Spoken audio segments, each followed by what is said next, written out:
ఏలూరు జిల్లా కేంద్రం ఆర్ఆర్పేటలోని శ్రీ వెంకటేశ్వర స్వామివారి దేవస్థానంలో శ్రీవారు అలవేలు మంగా పద్మావతి సమేతంగా కొలువుదీరారు. ఈ ఆలయానికి జిల్లా నలుమూలల నుంచి పెద్ద సంఖ్యలో భక్తులు వస్తుంటారు.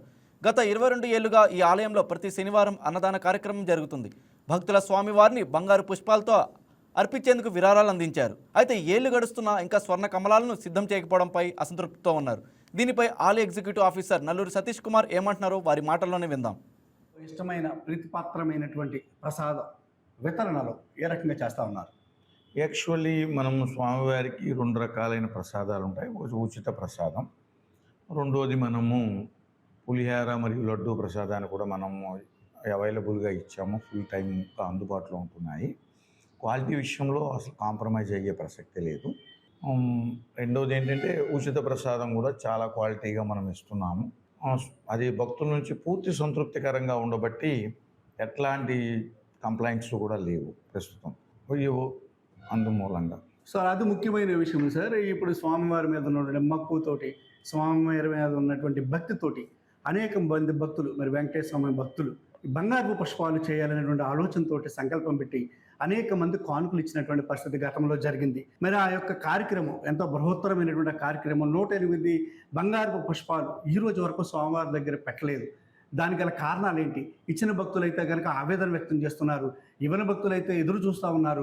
మరి ముఖ్యంగా దేవస్థానం నుంచి కానీ, ఇటు డిపార్ట్మెంట్ పరంగా కానీ, అటు ప్రజానికం నుంచి కానీ, ఇటు భక్తుల మధ్యన కానీ అనేక రకాలైనటువంటి అనుమానాస్పదమైనటువంటి వ్యాఖ్యలు వినిపిస్తున్నాయి సార్. దాని మీద మీరేమంటారు? యాక్చువల్లీ అది ఒక 4-5 ఇయర్స్ బ్యాక్ బోర్డు రెజల్యూషన్ ప్రకారం అప్పుడున్న ధరల ప్రకారం మనం తీసుకున్నారు. బంగారపు ధరలను బట్టి అది డిపార్ట్మెంట్ కోణంలో ఒక మిస్టేక్ జరిగింది. అప్పుడున్న అధికారి ఆ గోల్డ్ ఫ్లవర్స్ విషయంలో కొద్దిగా experience, due to lack of ఎక్స్పీరియన్సే తప్ప దీంట్లో ఎలాంటి మిస్యూటిలైజేషన్ లేదు. ఆ అమౌంట్ సేఫ్గానే ఉంది. కెనరా బ్యాంక్లో నియర్లీ 26 lakhs వరకు ఉంది. దాన్ని డిపార్ట్మెంటల్గా ఇప్పుడు వచ్చిన బోర్డు ధర్మకర్తల మండలి కూడా చాలా బ్యూటిఫుల్గా యాక్ట్ చేశారు. రావడమే ఈ మంచి నిర్ణయం తీసుకున్నారు. ఈ సమస్యను మనం పరిష్కరించుకోవాలి, ఎందుకంటే భక్తుల్లో ఒక కాన్ఫిడెన్షియాలిటీ డెవలప్ అవ్వాలని.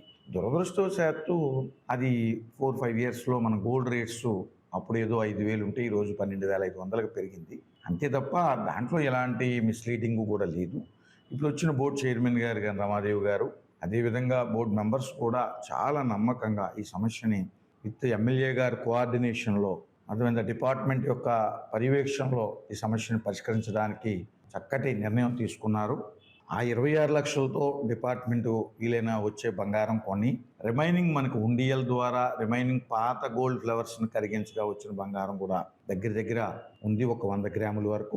అది నెక్స్ట్ ఈ బంగారం ఏదైతే ఉందో పాత 200, ఇప్పుడు కొత్త బంగారం కొంటాం మనము కెనరా బ్యాంక్లో ఉన్న 26 lakhs తోటి డిపార్ట్మెంట్ ప్రయర్ పర్మిషన్తో.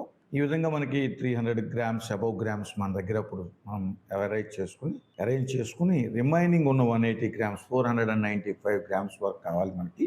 ఈచ్ ఫ్లవరు ఒక 5 grams అనుకున్నట్లయితే కనుక రిమైనింగ్ 180 grams కూడా విత్ ద వాలంటీర్లీ మనం డోనర్స్ నుంచి కండక్ట్ చేసుకునేటట్టు. ఇప్పుడు పెరిగిన ధరలతో బంగారం అనేది ఊహించకుండా పెరిగింది కాబట్టి అంతే తప్ప దాంట్లో ఎలాంటి మిస్లీడ్ జరగలేదు. హాయ్ వ్యూయర్స్, ఈ వీడియో మీకు నచ్చినట్లయితే లైక్ కొట్టి షేర్ చేసి వైకే టీవీని సబ్స్క్రైబ్ చేసుకోండి.